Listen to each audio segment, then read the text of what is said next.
건설 부동산 업계의 핫 이슈와 또 뒷이야기를 살펴보는 부동산 레이더 시간입니다. 오늘은 정인영 기자 나와 있습니다.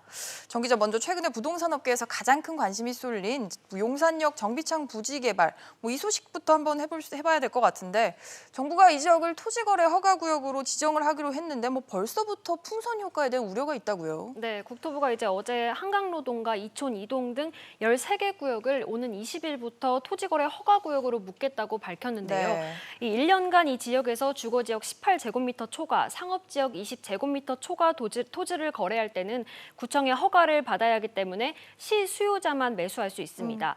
이 강력한 규제인 만큼 투기를 막을 수 있다는 예상이 나오지만 이 규제의 허점을 이용할 수 있다는 우려도 제기되고 있습니다. 네. 이 예를 들어 증여나 경매, 소송 등은 허가 대상이 아니기 때문에 이를 악용할 소지가 있다는 겁니다. 또 대지 면적 18제곱미터 이하 주택은 허가 대상에서 제외되기 때문에 풍선 효과가 나타날 가능성이 있다는 예상도 나옵니다. 이 용산 일대 재개발 구역의 소형 연립주택과 빌라 등은 대지 면적 18제곱미터 이하인 경우가 적지 않은 것으로 알려집니다.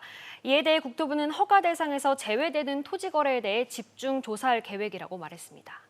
또 이런 소식도 있습니다. 강동구 둔촌주공조합은 요즘 좀 내용을 겪고 있다고 하죠. 네, 이 둔촌주공은 12,000여 가구가 공급되는 매머드급 재건축 단지입니다. 매머드급, 네. 이 최근 주택도시보증공사 이 허그와의 분양가 견해 차이가 좁혀지지 않으면서 사업 추진에 난항을 겪고 있는 상황인데요. 이 조합은 허그의 분양가 통제가 과도하다고 주장하는 반면 이 허그는 둔촌주공에만 다른 분양가 산정 방식을 적용할 수 없다고 맞서는 상황입니다. 이런 가운데 3,400여 명의 조합원이 가입한 포털 사이트 커뮤니티를 중심으로 이 조합장과 조합 임원 해임이 추진되고 있는데요. 이 조합장과 임원들이 방만하게 조합을 운영해 사업 지연과 사업비 증가를 초래했다고 주장하며 해임에 나선 겁니다.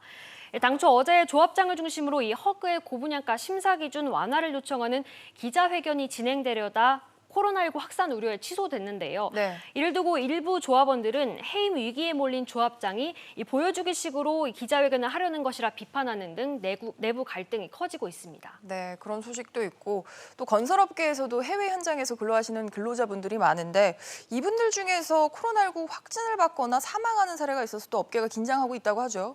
네, 13일 기준으로 이 코로나19 확진 판정을 받은 우리나라 근로자가 27명인데요. 네. 이 UAE에서 26명, 이 쿠웨이트에서 1명입니다. 지난 4일에는 처음으로 이 UAE 현장에서 확진자가 사망한 것으로 확인됐습니다.